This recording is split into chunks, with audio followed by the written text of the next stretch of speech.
Assalamualaikum warahmatullahi wabarakatuh. Perkenalkan, nama saya Nurul Aulia Hasri dari Geofisika Universitas Indonesia angkatan 2019. Pada kesempatan kali ini saya akan menjelaskan mengenai stereografi kekar, yaitu dengan memplotting data kekar untuk menentukan sesar. Cara yang pertama adalah dengan kita menentukan strike dan dip dari soal yang sudah diberikan. Untuk data pertama, strike-nya sebesar 90 derajat dan dip-nya sebesar 57 derajat. Caranya adalah dengan kita menghitung strike dari garis primitif terluar dari north ke east sebesar 98 derajat. Itu di sini.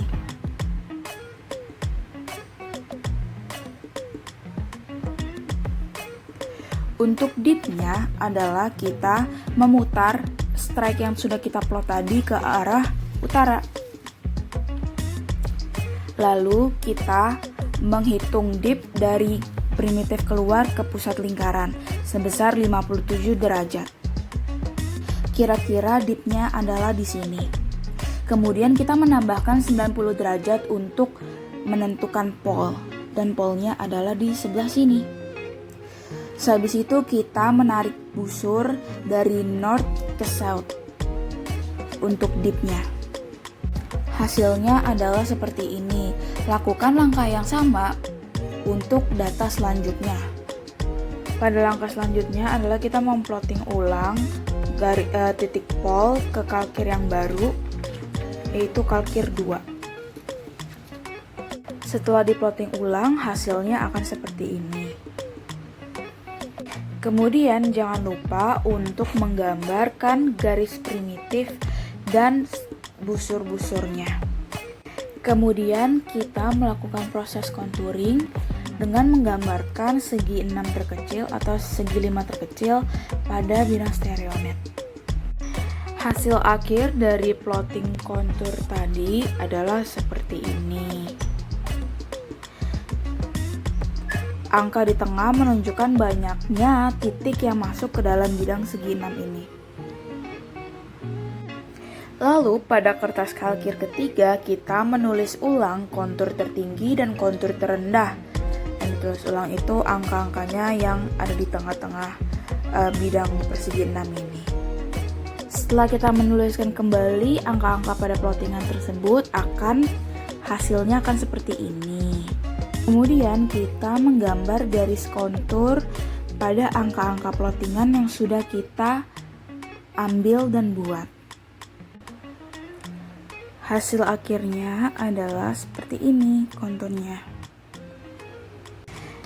Lalu tentukan pole tertinggi dari dua klaster tersebut. Pertama di sini,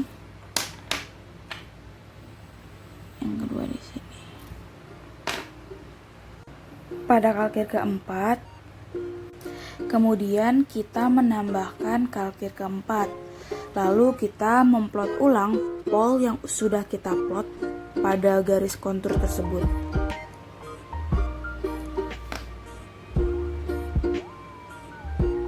Di sini. Lalu kita memindahkan pole yang sudah kita tracing ulang pada kalkir keempat ke stereonet Smith. Lalu kita memutar salah satu pole ke bidang ekuator, lalu menambahkan 90 derajat ke arah kiri.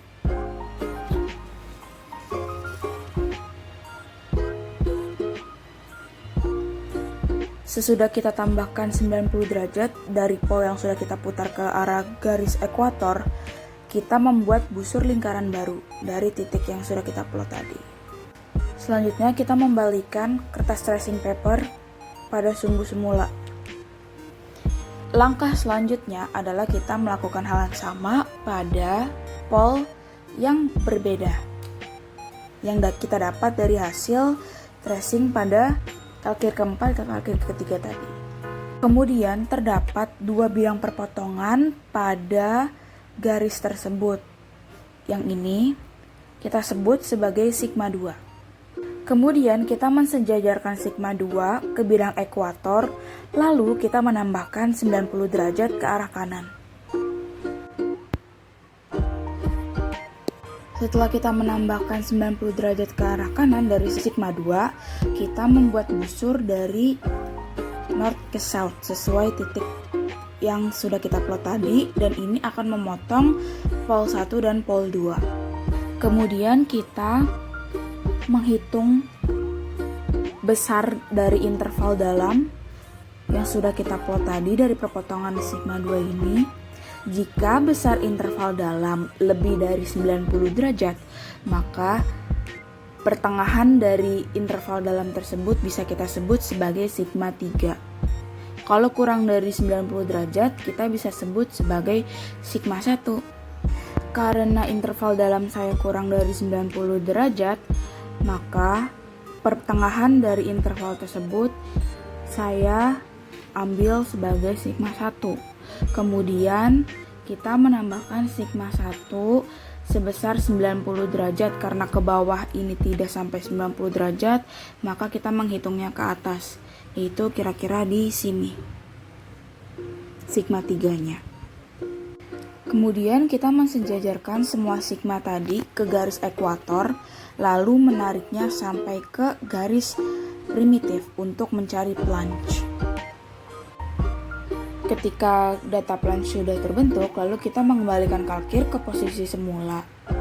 Untuk mencari tren adalah kita mengukur titik plunge tadi searah jarum jam, sehingga akan memiliki notasi dari north east. Di sini tren sigma 1 kira-kira. Kemudian kita tandai tren tadi dengan mengasih notasi T sesuai sigma tadi, lalu dicatat. Untuk tipe sesar ini sendiri merupakan tipe sesar normal karena sigma 1 lebih dekat ke pusat. Sekian dari saya, kurang lebihnya mohon maaf. Wassalamualaikum warahmatullahi wabarakatuh.